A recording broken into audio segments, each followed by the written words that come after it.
Yes. Welcome all. स्वागत आहे सगळ्यांचं. तर आता आपण बेसिकली बघत आहोत. बेसिकली आपण लेसनमध्ये आहोत. ज्याचं नाव आहे ज्याचं नाव आहे वेस्ट मॅनेजमेंट आणि आपण environment. The environment and the waste management ह्याचा बघा एन्व्हायर्नमेंटल मॅनेजमेंट त्याला एन्व्हायर्नमेंट अँड वेस्ट मॅनेजमेंट तर बेसिकली एन्व्हायर्नमेंटल मॅनेजमेंट या लेसनबद्दल आपण बोलत आहोत. बरोबर.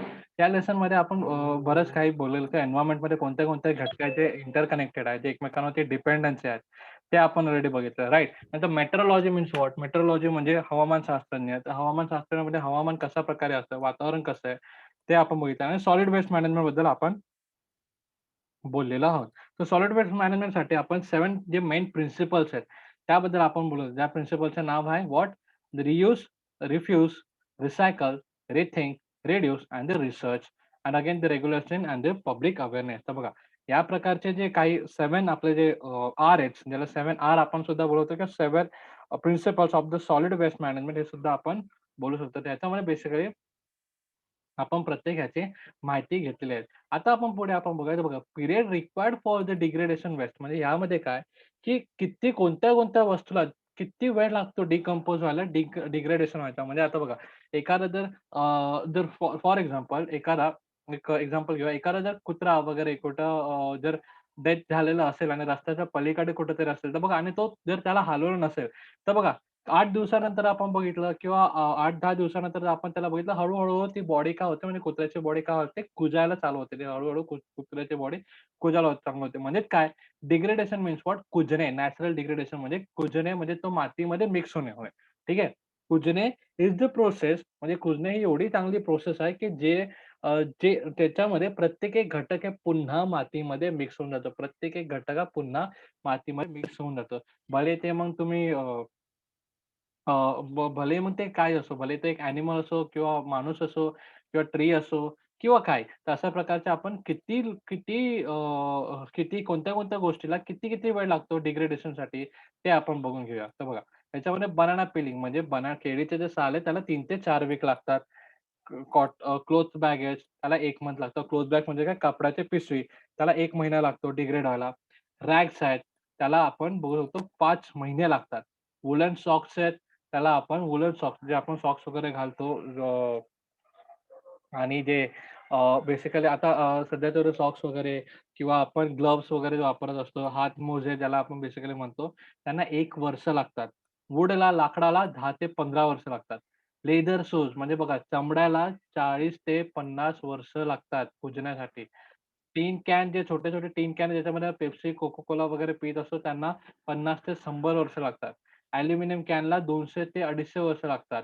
सर्टेन प्लास्टिक बॅगला तर 10 लाख वर्ष लागतात आणि थर्मोकॉल आणि जे स्टेरोफॉर्म्स कप्स आहेत, म्हणजे थर्मोकॉल आहे, त्यांना इन्फायनाईट ड्युरेशन म्हणजे ते बेसिकली आपण बोलतो ते कुजतच नाही. ते तसेच्या तसे वर्षानुवर्ष ते तसेच राहतात. काळोनकाळ, वर्षानुवर्ष ते तसेच राहत असतात. तर बघा पुन्हा आपण बघूया, ते केळीचे सालला 3 ते 4 आठवडे लागतात. कागदी पिशव्यांना जे असतात, त्यांना बेसिकली 1 महिना लागतो. आणि कपड्याचे जे चिंध्या आहेत, त्यांना 6 महिने लागतात. लोकरी पायमोजे असतात, त्यांना 1 वर्ष लागतात. लाकूडला 10 ते 15 वर्ष लागतं कुजण्यासाठी. चमडीचे बुटं त्यांना 40 ते 50 वर्ष लागतात. परंतु जस्ताचे डब्बे, ॲल्युमिनियम डब्बे ह्यांना बघा 50 ते 100 तर 200 ते 250 वर्षपर्यंत लागतात. प्लास्टिकच्या पिशव्या 10 लाख वर्ष लागतात कुजण्यासाठी.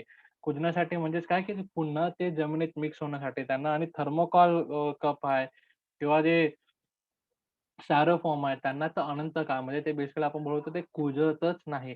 बेसिकली आपण ते कुजत म्हणजे विचार करा, आपण जे ॲल्युमिनियम डब्बे आणि जे काही विशिष्ट प्लास्टिकच्या बॅगा आणि थर्मोकॉल आपण आता यूज करतोय, ते भले आता आपल्यासाठी टेम्पररी यूज आणि चांगलं असतं. म्हणजे भले आता आपल्यासाठी एक उत्तम तो उपाय आहे. परंतु, परंतु जर नंतर आपण त्यांच्याकडे बघितलं, तर त्यांना कुजायला किती वेळ लागतो? 200, 10 लाख आणि ते कुजतच नाही. तर बघा बेसिकली भले तो आपण आता यूज करून फेकून देतो, परंतु ते कुजतात का? नाही. ते निसर्गामध्ये जसेच्या तसेच राहतात. तर बघा धिस इज द थिंग. अशा प्रकारची एक गोष्ट आहे. धिस इज द थिंग अशा प्रकारची गोष्ट असते आणि यासाठी सर्वजण काय बोलत असतात, की प्लास्टिक टाळा, प्लास्टिकचा वापर करू नका आणि जेवढा-जेवढा निसर्गाच्या सानिध्यामध्ये जा म्हणजे जेवढं-जेवढं नॅचरल गोष्ट आपण वापरू, तेवढं चांगला फायदा. पण बघा, कागदाचे जे पिशव्या त्यांना 1 महिन्यामध्ये ते कुजतात आणि जे बनाना पील आहे त्यांना 3 ते 4 वीक म्हणजे आपण त्यांना 1 महिना बोलू शकतो किंवा म्हणजे बेसिकली बघा, जे काही गोष्टी आहेत म्हणजे रॅक्स असेल किंवा कागदाचे म्हणजे बेसिकली कागदाच्या पिशव्या, कापडी चिंध्या, कागदाच्या पिशव्या, कापडी चिंध्या केले जे सारे बेसिकली 1 वर्षामध्ये 1 महिना ते 1 वर्षाच्या आतमध्ये कुजणारे आहेत. परंतु त्याच जागी जर आपण प्लास्टिक किंवा सर्टन थर्मोकॉल बघितलं त्यांना इन्फायनाईट ड्युरेशन लागतं. म्हणजे ते बेसिकली कुजतच नाही असं म्हटलं तरीही चालेल. कुजतच नाही असं म्हटलं तरीही चालेल. तर बघा पेप इंटू द पास्ट म्हणजे जरा आपण पास्ट म्हणजे बेसिकली आपण ह्याच्यामध्ये पास्टमध्ये आपण बघणार आहोत भूतकाळामध्ये काय झालं ते आपण बघणार आहोत. बघा, ever since the ancient time the specific attention that has been given to the garbage disposal. In the Greek city of Athens in 3020 BC, that is before Christ era, a law has been enacted that regarding the garbage disposal, it makes throwing the garbage in the opens and offense. म्हणजे बघा, म्हणजे जर आपण भूतकाळाबद्दल बोललो तर Athens ही एक जागा आहे. जर आपण ग्रीक सिटी अथेन्स पण बोलूया. ग्रीक सिटी युरोपमध्ये आपल्याला बेसिकली दिसेल अथेन्स ही जागा.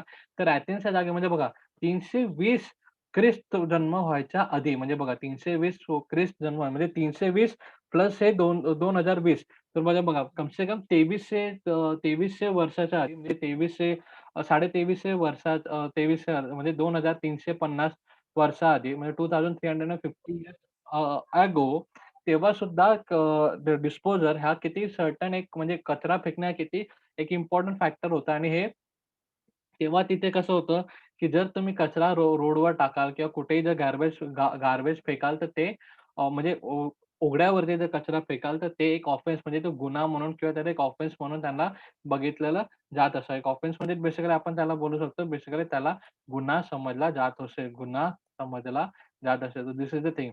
आता आपण बघूया डिझास्टर मॅनेजमेंट. डिझास्टर मॅनेजमेंट म्हणजे काय? डिझास्टर मॅनेजमेंट मीन्स की जे संकट येणार आहेत. आता हे तर झालं कचऱ्याचं डिस्पोजेबल. आता आपण बघूया डिझास्टर मॅनेजमेंट. डिझास्टर मॅनेजमेंट म्हणजे संकट जो येणार आहे, तो समोरचा जो संकट वगैरे जो येणार आहे, त्याला कसं आपण मॅनेज करणार म्हणजे आपत्ती व्यवस्थापन त्याबद्दल आता आपण बोलत आहोत. तर बघा डिझास्टर मॅनेजमेंटमध्ये आपण बघूया the various natural disasters like thunderbirds, lightning, the floods, fires, and man-made disasters like the accidents, bomb explosions, chemical accidents in the industries, and the stampedes, and the mass gathering, riots, etc., occur according around us for the time to time, from the time to time, and they causes the large scale of damage of life and property. म्हणजे बघा disaster management म्हणजे काय बोलत होतो? Disaster मॅनेजमेंटमध्ये आपण बोलू शकतो, की आपत्ती व्यवस्थापन. तर आपत्ती कोणत्या-कोणत्या? नैसर्गिक आपत्ती आणि मानवी आपत्ती. Natural disaster and the man made disaster. What included in natural disaster? Natural डिझास्टरमध्ये we can see the thunders, floods, tsunami, earthquake म्हणजे काय, की भूकंप, त्सुनामी येणे, अ, पूर येणे किंवा वादळ येणे हे आपण नॅचरल डिझास्टरमध्ये बघू शकतो. परंतु मॅन-मेड डिझास्टरमध्ये दंगे होणे, ॲक्सिडेंट होणे, बॉम्बचा विस्फोट होणे, केमिकल ॲक्सिडेंट म्हणजे रासायनिक काहीतरी घटना घडणे, नंतर मास गॅदरिंग म्हणजे खूप असे आंदोलन होणे किंवा दंगली होणे. तर हे काय मानवनिर्मित असे आपत्ती आहे. मानवनिर्मित हे आपत्ती आहे. तर या आपत्तींचं व्यवस्थापन करणे म्हणजे कशाप्रमाणे आपण कमीत कमी त्यांच्यापासून येणारे जे धोके आहेत किंवा त्यांच्यापासून येणारे जे नुकसान आहे, ते कशाप्रकारे आपण कमीत कमी करू शकतो, ह्याचा आपण बेसिकली मॅनेजमेंट करणं म्हणजे त्यालाच आपण डिझास्टर मॅनेजमेंट असं म्हणू शकतो. मॅनेज करणं त्याला डिझास्टर मॅनेजमेंट तर म्हणजे डिझास्टर मॅनेजमेंट म्हणजे काय? की आपत्तीपासून होणारं जे काही नुकसान आहे, त्याला कमीत कमी करणं त्याला आपण डिझास्टर मॅनेजमेंट असं म्हणत असतो. ठीक आहे. आता आपण बघूया नेक्स्ट वाला तर दिस इज आता आपण बघूया नेक्स्ट वाला कारण या गोष्टीमुळे बघा, भूकंपामुळे म्हणावं किंवा दंगलीमुळे म्हणावं, ॲक्सिडेंटमुळे म्हणावं किंवा त्सुनामीमुळे म्हणा, जीवितहानी तरी होतच राहते आणि प्रॉपर्टी वित्तहानी, जीवितहानी दोघेही होतच असतात. तर त्यांच्यामुळे त्यांचं मॅनेजमेंट करणे, त्यांना नियोजन करणे, त्यालाच आपण डिझास्टर मॅनेजमेंट असं म्हणतो. म्हणजे त्यांच्यापासून होणारा जो काही नुकसान आहे, तो कमीत कमी करणे, त्याला आपण डिझास्टर मॅनेजमेंट असं म्हणत असतो. आता आपण बघूया first aid to the disaster victims. First aid to the disaster victim म्हणजे डिझास्टर विक्टिम म्हणजे जेव्हा पण काही नुकसान वगैरे झालं असेल किंवा काय झालं असेल किंवा कोणती दुर्घटना घडली असेल, तर सर्वात पहिलं आपण काय करू शकतो त्याच्यावरती फर्स्ट एड म्हणजे सर्वात प्रथम उपचार त्याच्यावरती काय करू शकतो, ते आपण बघूया. The main objective of the first aid is to prevent the death and preventing the deterioration of the health and the starting the process of हं. rehabilitation. Okay, and hence it is the importance to know about the emergency measures or the first aid practice to be the followed. म्हणजे बघा, म्हणजे ह्याचं काय असतं first aid देण्याचा main objective काय असतो, फर्स्ट एड देण्याचा मेन उद्देश काय असतो, तो उद्देश हाच असतो की लवकरात लवकर जी जीवितहानी किंवा वित्तहानी हे काय करू आपण तिला कमीत कमी करून तिथं म्हणजे जीवितहानी बेसिकली जास्त करून जीवितहानीकडे आपण बोलतो. फर्स्ट एड जीवितहानी.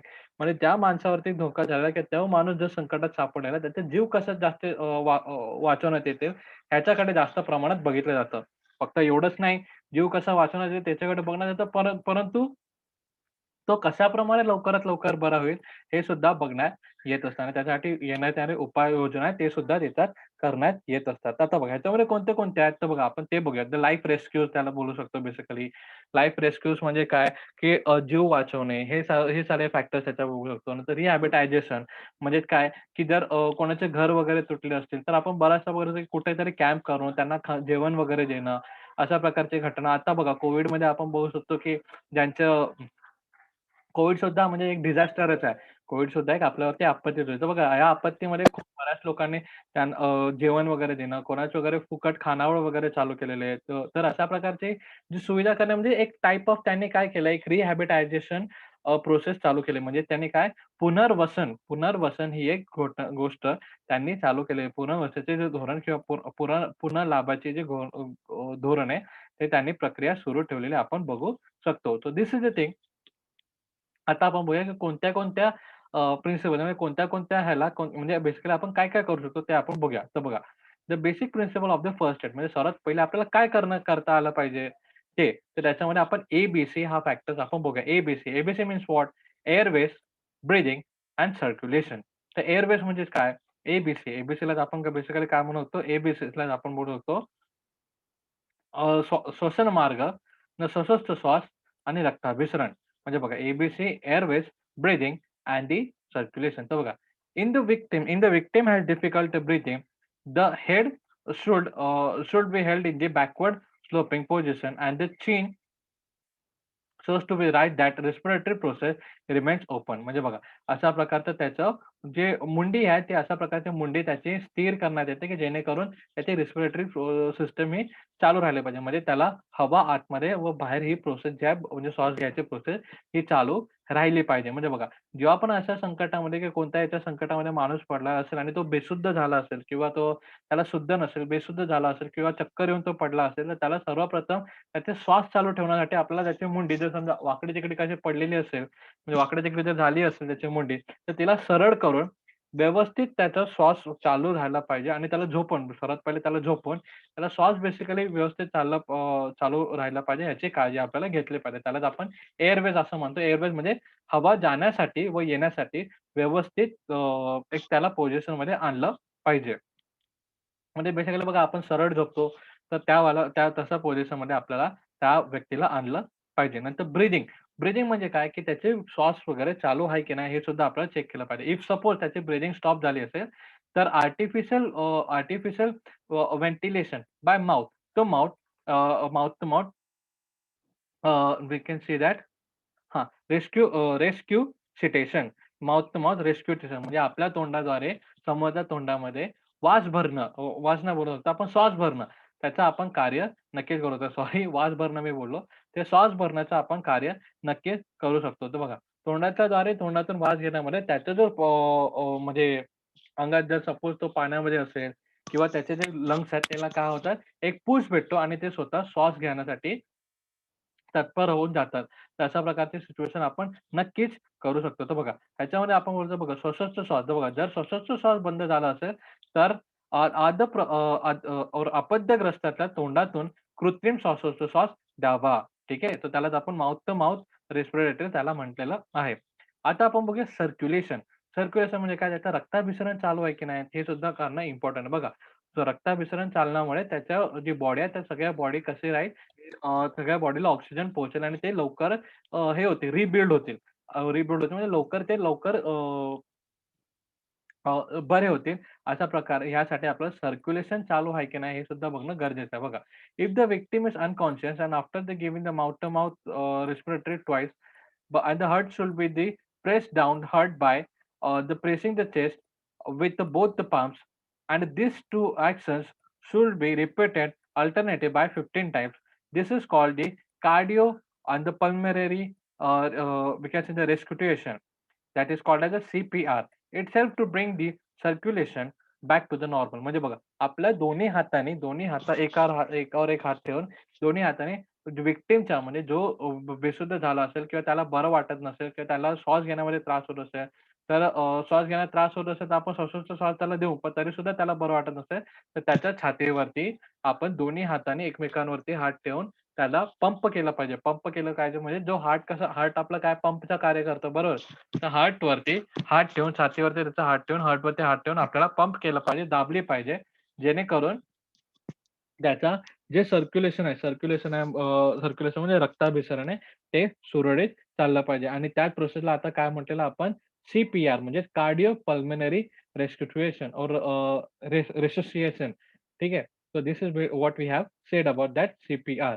ऑलराइट. आता आपण बघूया ब्लीडिंग म्हणजे रक्तप्रवाह होणे, फ्रॅक्चर्स एंड बर्न्स बद्दल आपण बघणार. तर त्यावेळेस काय आपण फर्स्ट प्रिकॉशन करू शकतो, म्हणजे फर्स्ट एड करू शकतो. If the victim is injured and bleeding through the wound, then the wound should be covered with the antiseptic pad and the pressure applied for the 5 minutes within the either thumb or palm. म्हणजे बघा, आपलं बघा हात वगैरे कापला असेल, किचनमध्ये काम करताना हात वगैरे कापला असेल, तर आपण काय करतो, की त्या बोटाला किंवा कापलेल्या भागाला आपल्या अंगठ्याने दाबायचा प्रयत्न करतो आणि आपण सर्वात पहिले अँटिसिपेशन और म्हणून कशाचा वापर करतो? हळदचा आपण वापर करतो. हळद त्याच्यामध्ये लावून किंवा हळद त्याला टाकून, हळद त्याच्यावरला लावून, हळद त्याला टाकून दाबतो आणि त्याच्याकडून जो रक्त प्रवाह आहे तो थांबवायचा आपण प्रयत्न करत असतो. त्याचप्रमाणे जर आपल्याकडे अँटिसेप्टिक पॅड्स म्हणजे काय आपण जर जे पॅड्स वगैरे किंवा आपण बेसिकली जे पट्टी वगैरे बोलू शकतो, राइट? तर ते यूज करून किंवा जर तेही अवेलेबल नसेल तर कपडा असतो. कपडा फाडून त्याच्यावरती बांधून आपण ते रक्त थांबवायचा प्रयत्न करू शकतो आणि रक्त आपण थांबवू शकतो आणि ते 5 मिनिटं आपल्याला हाताने दाबणं, कमीत कमी 5 मिनिटं आपल्याला हाताने दाबणं, हाताने किंवा थंबने दाबणं आवश्यक आहे. आता बघा त्याच्यानेच आपण काय करू शकतो, तर ब्लीडिंग तो थांबवू शकतो. त्याने ब्लीडिंगबद्दल तर रक्ताचा तर आपल्याला एक्सपिरियन्स आहे. कारण किचन वगैरे किंवा काही काम करत असताना आपला बोट हा नक्कीच कधी ना कधी कापलेला गेलेला आहेच. राइट?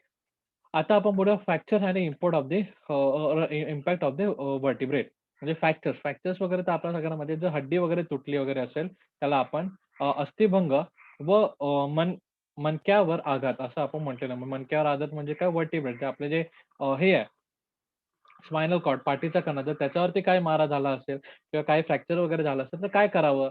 तर if the any bones is fracture, it is essential that the fracture part is immobilized or हां, इमोबिलाइज म्हणजे तो हलला नाही पाहिजे. इमोबिलाइज म्हणजे तो हलला नाही पाहिजे. जिथं फ्रॅक्चर झालं असेल किंवा एखादा पार्ट जर दुखला असेल, पडला असेल, तो जास्तीत जास्त हलू नये, याची आपल्याला काळजी घेतली पाहिजे. It can be done with the help of the any available wooden rod and we can say the batons and the ruler. म्हणजे बघा पट्टी वगैरे असेल किंवा वुडन ब्लॉक्स वगैरे असेल, रॉड्स वगैरे असेल, तर त्याच्याने ते बांधून त्याची हालचाल कमी व्हावी अशा प्रकारे सुद्धा आपण कार्य करू शकतो. If there is an impact of the back and the vertebral column, the patient should keep the immobile for the on the firm stretcher. तर बघा त्याच्यामध्ये बेसिकली त्याने आपल्याला काय म्हटलेलं आहे, की जर पाठीच्या कणाला काही इजा झाली असेल किंवा पाठीच्या कणामध्ये फ्रॅक्चर वगैरे झाला असेल, तर त्या व्यक्तीला काही हालचाल न करता स्थिर आपल्या त्या जी व्हीलचेअर आपण ज्याला बोलतो बेसिकली स्ट्रेचर ज्याला म्हणतो, त्याच्यावरती आपल्याला थांबलं पाहिजे. आणि त्याच्यावरती म्हणजे व्यवस्थित स्थिर उभं झालं, तर आपली हालचाल नाही झाली, तर त्याच्यावरती जास्त ताण पडणार नाही, याची आपल्याला काळजी घेतली पाहिजे आणि लवकरात लवकर डॉक्टर वगैरे यांच्याकडे जाऊन बेसिकली इलाज आपल्याला घेतला पाहिजे. बघा this is the first add आपण जे आता बोलत ते फर्स्ट एड आहे. फर्स्ट एड म्हणजे काय, की पहिला उपाय, प्रथम उपचार आपण काय करू शकतो, तर हे सगळं काय करू शकतो. आपल्याला इन द एंड डॉक्टरला भेटून त्यांच्याकडून त्यांचे काही आदेश वगैरे असते, की त्यांनी काय आपल्याला सल्ला दिली असेल, तर ते करणं ते इम्पोर्टंट आहे. परंतु तात्पुरतं त्यांचा जीव वाचवण्याचं काम आपण फर्स्ट एड थ्रू करू शकतो. ठीक आहे.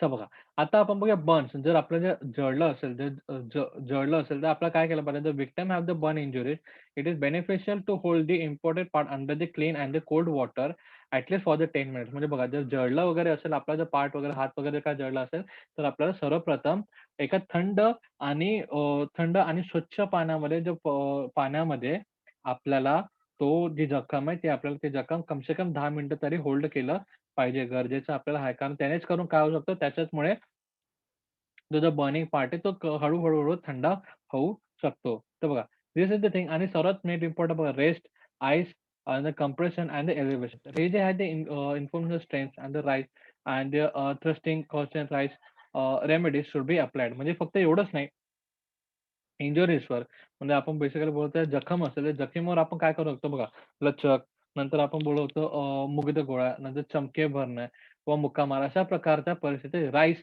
या उपयोग होतो. राईस म्हणजे काय तर बघा rest, ice and then we can say the compression and the elevate.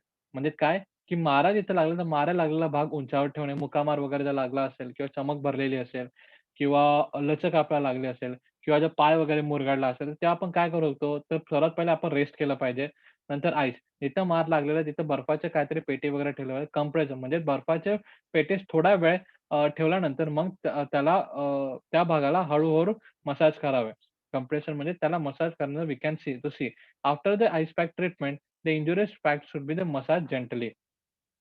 आणि त्याच्यानंतर we can say the elevate position, the injurious part to the elevate position. Elevate position म्हणजेच काय? उंचावरती त्याला ठेवणे, उंचावरती त्याला ठेवू आपण शकतो. So this is the thing आणि नंतर आपण बघू शकतो, की बेसिकली आपल्याला जे पेशंट्स वगैरे आहेत, जे आपले पेशंट्स वगैरे आहेत, त्यांना कशाप्रकारे ट्रीट केलं पाहिजे आणि त्यांना कशाप्रकारे हँडल केलं पाहिजे. म्हणजे बघा, जर एखादा पेशंट होता, आपल्याला त्यांच्याबद्दलची आयडिया असेल, जर एखादा पेशंट असेल ज्याच्या पायाला वगैरे लागला असेल किंवा जळला वगैरे असेल किंवा काही ना काही असेल, तर त्याला कशा प्रकारच्या पोझिशनमध्ये ठेवून त्याला बेसिकली आपण नेऊ शकतो. तर या पोझिशनबद्दल आपल्याला इथे सांगण्यात आलेलं आहे. ठीक आहे. तर बघा इथं पहिलं पद आपण म्हणतो कार्डल मेथड. कार्डल मेथडला आपण मराठीमध्ये काय म्हणतो, की पाळणा मेथड. तर पाळणा मेथड म्हणजे बघा अशा प्रकारे आपण मुले तसेच कमी वजनाचे रुग्ण यासाठी उपयुक्त. म्हणजे लहान मुलं किंवा कमी वजनाचे जर रुग्ण असेल, तर त्यांना आपण बेसिकली असं सिंपल पद्धतीने घेऊन त्या रुग्णाला आपण घेऊन जाऊ शकतो. आणि नंतर ह्यूमन क्रेच मेथड आणि ह्यूमन क्रच मेथड.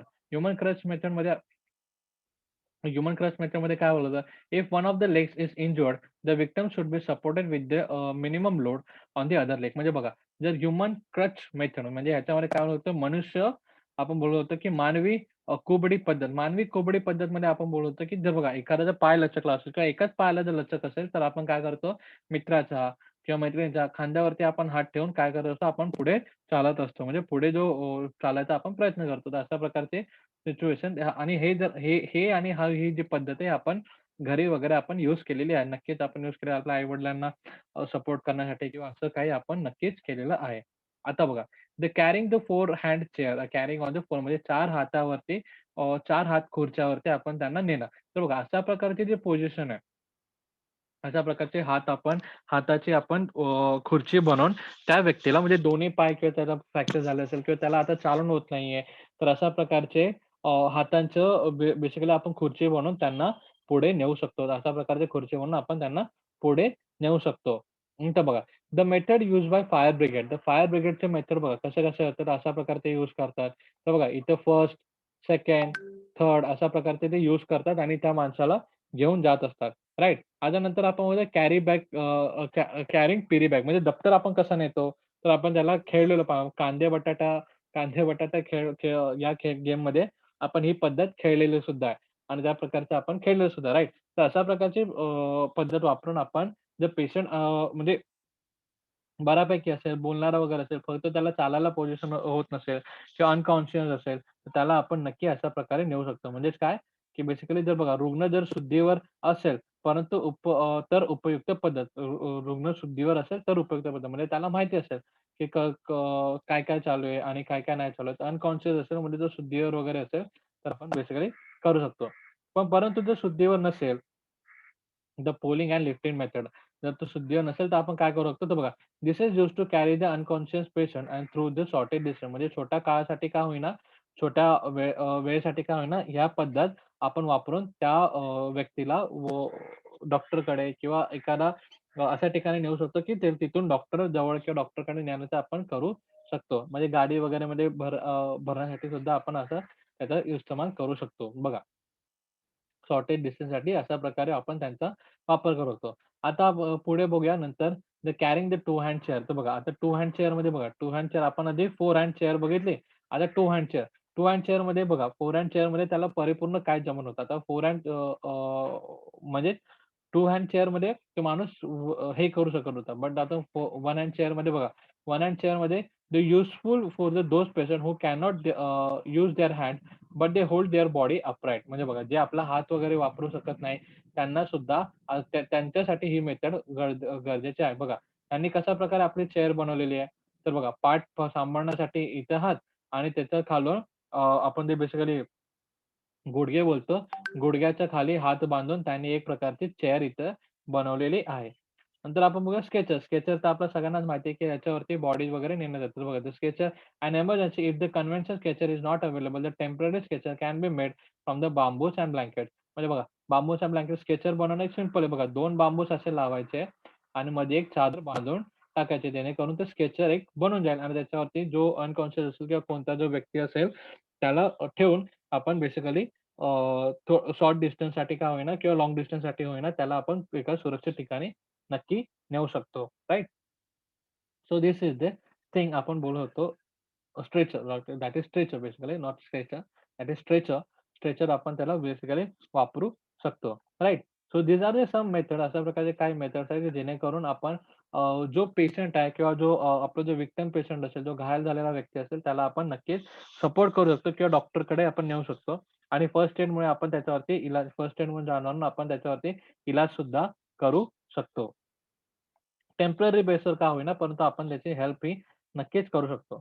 आता बघा, other emergency measure. Other emergency measure म्हणजे the boats are used for the civil administration to rescue the people and trapping the flood area. In this emergency measure, the wooden boats, the bamboo floats, and the air-filled rubber tubes from a tire can be used for the advantage. A fire extinguisher is a portable appliances that can be easily carried everywhere. Various appliances are used to put out a fire and visit the fire department in your cities and collect the details information. तर बघा basically त्यांनी आपल्याला एक activity सांगितलेली आहे plus त्यांनी काय सांगितलेलं अदर इमर्जन्सी मेजर्स म्हणजे बघा फ्लड वगैरे आलं असेल, फ्लड वगैरे म्हणजे काय महापूर वगैरे आला असेल, तर त्या महापूरच्या काळामध्ये आपण बोलतो, की जे टायर ट्यूब आहे, जे टायर ट्यूब आहे त्यांचा आपण वापर करू शकतो. तर त्यांचा आपण वापर करून लोकांना लोकांना सुरक्षित करू शकतो. किंवा नंतर लाकडाच्या जे बोटी असतील, लाकडाच्या ज्या होड्या असतील, त्यांचा सुद्धा वापर करून आपण लोकांना वाचवू शकतो. त्यांचा सुद्धा वापर करून आपण लोकांना नक्कीच वाचवू शकतो. So this is the thing. हे एक फर्स्ट थिंग आहे आणि नंतर जर फायर एक्स्टिंग्विशर म्हणजे बघा, फायर एक्स्टिंग्विशरमध्ये आपल्याला सगळ्यांना माहिती आहे, की बघा शाळेमध्ये असेल किंवा कोणत्यातरी ठिकाणी आपण फायर एक्स्टिंग्विशर आपल्या क्लासमध्ये सुद्धा फायर एक्स्टिंग्विशर आपण बघितलेलं आहे. तो जी लाल कलरची जी टाकी असते किंवा सिलेंडर असतं, ते आपण बघितलेलं आहे. तर ते बघा फायर ब्रिगेड येईपर्यंत का होईना, परंतु फायर एक्स्टिंग्विशर यूज करून आपण काय करू शकतो, त्या आगीवरती कंट्रोल आणण्याचा आपण थोडाफार का होईना प्रयत्न करू शकतो आणि आगीवरती थोडासा तरी कंट्रोल आपण आणू शकतो. तर अशा प्रकारचे जे काही एमर्जन्सी मेजर्स आहेत, ते यूज करून आपण म्हणजे फायर ब्रिगेड आणि जे फ्लड डिपार्टमेंट असो म्हणजे डिझास्टर रिलीफ डिपार्टमेंट राइट किंवा डिपार्टमेंट म्हणजे ते म्हणजे कोणता डिपार्टमेंट की जो आपल्याला आपत्तीमध्ये वाचवणारे जे लोकं आहेत ते म्हणावं किंवा फायर एक्स्टिंग्विशर म्हणजे अग्निशमन दल म्हणावं. हे दोघं जण तर येणारच आणि आपल्याला हेल्प करणारच. परंतु त्यापूर्वी आपण स्वतःला सुद्धा हेल्प करू शकतो किंवा दुसऱ्यांना सुद्धा हेल्प करू शकतो. ते येईपर्यंत आपण दुसऱ्याला सुद्धा हेल्प करू शकतो. तर ते कसं? तर टायर वगैरे असेल, छोटासा टायर वगैरे असेल किंवा ट्यूब टायर वगैरे असते किंवा लाकडाचा मोठा तुकडा असेल, तर त्याला आपण काय करू शकतो? तर त्याला किंवा बोट असेल आपल्याकडे लाकडाची बोट, तर त्याचा वापर करून आपण लोकांना वाचवू शकतो किंवा स्वतः सुद्धा सुरक्षित राहू शकतो. आणि सेकंड थिंग असं की जर आग लागली असेल, तर फायर एक्स्टिंग्विशर जसं आपल्या क्लासमध्ये आहे लाल कलरचे राइट? तो लाल कलरचे जे सिलेंडर आहे त्याच्यात सुद्धा आपण काय करू शकतो आगीवरती थोडाफार का होईना, परंतु कंट्रोल आणू शकतो. तर अशा प्रकारे आपण काय शिकलेलो आहे, अशा प्रकारे वातावरण हे कशाप्रकारे एकमेकांवरती डिपेंडंट आहे. एमर्जन्सी सिच्युएशनमध्ये आपण काय-काय करू शकतो. मेट्रोलॉजी म्हणजे काय आणि फर्स्ट एड हे जे 4 गोष्टी आहेत आपण बेसिकली या धड्यामध्ये, या लेसनमध्ये आपण शिकलेलो आहोत. ठीक आहे. यात कोणाला काय डाउट असेल यू गाईज कॅन आस्क तुम्ही विचारू शकता. परंतु पुन्हा एकदा म्हणतो आपण या धड्यामध्ये काय-काय शिकलोय तर याच्यामध्ये सॉलिड वेस्ट मॅनेजमेंट म्हणजे मेट्रोलॉजी सर्वात प्रथम तर आपण वेदरबद्दल शिकलोय. वेदर म्हणजे वातावरणाबद्दल शिकलोय. वातावरण कशाप्रमाणे एकमेकांवरती डिपेंडंट आहे ते आपण बघितलं. नंतर सॉलिड वेस्ट नंतर मेट्रोलॉजी शिकलो. मेट्रोलॉजी म्हणजे वातावरणाबद्दल वातावरणाचे अभ्यास म्हणजे काय? ते आपण सगळं काय शिकलो आणि डिझास्टर मॅनेजमेंट आपण शिकलो आणि solid waste management. Solid waste management म्हणजे काय? की सॉलिड वेस्ट मॅनेजमेंटमध्ये की जो आपला घन कचरा आहे, तो घन कचरा कशाप्रकारे आपण व्यवस्थापन करू शकतो आणि कशाप्रकारे त्याला कोणत्या-कोणत्या कॅटेगरीमध्ये कोणता-कोणता घन कचरा येतो, त्याबद्दल आपण जाणून घेतलेलं आहे. आणि नंतर डिझास्टर मॅनेजमेंटमध्ये बेसिकली बघितलं डिझास्टर मॅनेजमेंटमध्ये म्हणजे डिझास्टर मॅनेजमेंटमध्ये आपत्ती च्या वेळेस कशाप्रकारे आपण व्यवस्थापन करू शकतो. आपत्ती आल्यानंतर आपण कशाप्रकारे स्टेप्स घेऊन स्वतःचा आणि दुसऱ्यांचा आपल्या मित्राचं, मैत्रिणीचा, आपल्या स्वतःचा आणि दुसऱ्याचा कशाप्रकारे जीव वाचवू शकतो किंवा त्यांना मदत करू शकतो, हे सुद्धा आपण पाहिलेलं आहे. So this is all about the environmental management. अशा प्रकारे आपण नैसर्गिक व्यवस्थापनबद्दल या धड्याबद्दल आपण बघितलेलं होतं. या धड्यामध्ये आपण पुन्हा बघूया. या धड्यामध्ये आपण काय-काय बघितलं सर्वात पहिले वातावरण कशाप्रकारे एकमेकांवरती डिपेंडंट आहे. वातावरण कशाप्रकारे एकमेकांवर डिपेंडंट आहे, ते आपण बघितलं. घनकचऱ्याचे व्यवस्थापन means what solid waste management, how we can manage our solid waste that we have already seen and what kind of and what is the categories for that and which solid waste comes in which category that also we have seen म्हणजे कोणता घनकचरा कोणत्या कॅटेगरीमध्ये येतो ते सुद्धा आपण बघितलेलं आहे. राइट? एवढंच नाही तर हवामानशास्त्रामध्ये हवामान कशाप्रकारे असतं ते सुद्धा बघितलेलं आहे. नंतर आपत्ती व्यवस्थापनमध्ये बेसिकली आपत्ती व्यवस्थापनामध्ये आपण बोलतो, की आपण आपत्ती असताना भले ते नैसर्गिक आपत्ती असो किंवा मानवनिर्मित आपत्ती असो, या दोघांच्या आपत्तीमध्ये आपण एकमेकांना कसे मदत करून स्वतःही सुरक्षित राहून दुसऱ्यांना सुरक्षित ठेवू शकतो, या प्रकारचं ज्ञान आपण घेतलेलं आहे. म्हणजे थोडीफार का माहिती होईना ते आपण घेतलेली आहे आणि फर्स्ट एड म्हणजे प्रथमोपचार याबद्दल सुद्धा माहिती घेतलेली आहे. ठीक आहे. आय होप हा लेसन तुम्हाला कळालं असेल, right? And in case no तर तुम्ही विचारू शकता. काही डाउट असेल तर यू गाईज कॅन आस्क तुम्ही विचारू शकता. ठीक आहे. आय होप हा लेसन कळाला असेल. होमवर्क आपल्याला आहे, की हा जो एक्सरसाइज आहे तो सॉल्व्ह करा.